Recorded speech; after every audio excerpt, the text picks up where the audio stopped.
Oh, c'est le titre énigmatique du nouveau Philippe Djian. Oh, c'est quelques semaines dans la vie tourmentée de Michel, une presque quinquagénaire qui se débat avec un violeur, une vieille mère d'info, un amant, accessoirement mari de sa meilleure amie, Michel, la première héroïne de Djian en 30 ans d'écriture. Tout le monde me dit, mais ça a dû être difficile, se mettre dans la peau d'une femme, alors et pas du tout pour moi. Non, vraiment pas du tout. Et j'ai même, là j'ai recommencé un nouveau roman, j'ai même du mal à me sortir de la voix d'une femme. C'est une part de moi qui, en même temps, je trouve qui est très... ça va bien au genre de littérature que j'essaie de défendre, parce que moi, comme évidemment mon travail c'est plutôt sur la langue, j'aime bien la voix des femmes en littérature. J'adore Virginia Woolf, j'adore Flannery O'Connor, j'adore aussi Jane Austen ou des gens comme ça. Odora Welty, que je cite en exergue. Donc j'aime bien cette coloration-là. Djian est un styliste. Tout le plaisir de Oh se trouve plutôt dans la psychologie de ses personnages que dans l'intrigue. Un travail du texte que Djian découvre très tôt. J'étais attiré par la littérature, mais en même temps, c'était pas les histoires, et je comprenais pas très bien d'où ça venait. Jusqu'au moment où on m'a mis, mais là j'étais déjà en fac, où on m'a mis L'Attrape-cœur de Salinger entre les mains. Et là, je lis ça et je dis, ah d'accord, j'avais rien compris. Avec la littérature, on peut prendre le regard du lecteur et le tordre un peu, l'amener vers quelque chose qui fait que d'un seul coup, vous allez voir les choses d'une manière un peu différente. C'est un peu comme Ozu qui prend sa caméra et qui la met très près du sol.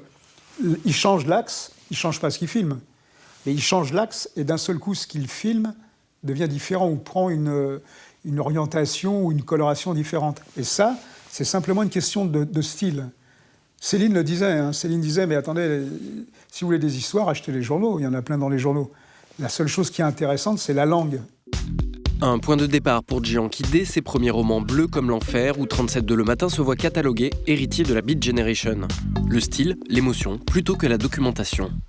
J'ai une admiration totale pour des gens, par exemple, comme Philip Roth, qui, quand il fait un livre, fait une enquête pour pouvoir parler d'une manière précise et intelligente. Comme on a le même agent, j'ai le même agent que Philip Roth, donc je me demande des fois, je dis, mais comment il fait, qu'est-ce qu'il fait ? Et il me dit, mais il envoie des gens sur place qui font un peu des enquêtes. Moi, je ne peux pas faire ça. Donc ça suppose aussi que la famille, c'est c'est la petite boîte où j'ai tout ce que j'ai envie de trouver sans être obligé de faire autrement et autre chose. Une attention aux sentiments, un style épuré, il n'en fallait pas plus pour attirer le monde de la chanson. Fin des années 80, Djian devient le fidèle parolier de Stéphane Echer.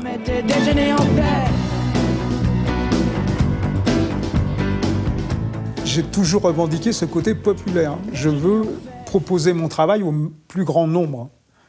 Alors c'est d'un orgueil démesuré, évidemment, mais je ne peux pas faire autrement, c'est comme ça. Et la chanson, c'est tout à fait ça.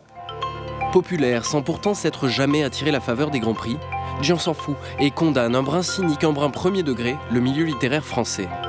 La ringardise, elle vient surtout du milieu. Je ne comprends rien du tout à cette liste qu'ils ont publiée pour le Goncourt. Ça ne sert à rien. Et tous ces écrivains, il y en a beaucoup qui ont une espèce de petit talent qui ne sert à rien, qu'on apprend à l'école, savoir faire une phrase, tout le monde sait faire. Hein. Donc c'est ça la ringardise, c'est continuer à vivre dans un monde qui ne sert plus à rien, à personne, sinon aux gens qui le font, ce monde-là. Pour autant, les prix littéraires 2012 ne boudent pas. Le dernier Djian, déjà succès critique, Oh, est sélectionné pour les prix Femina et Médicis.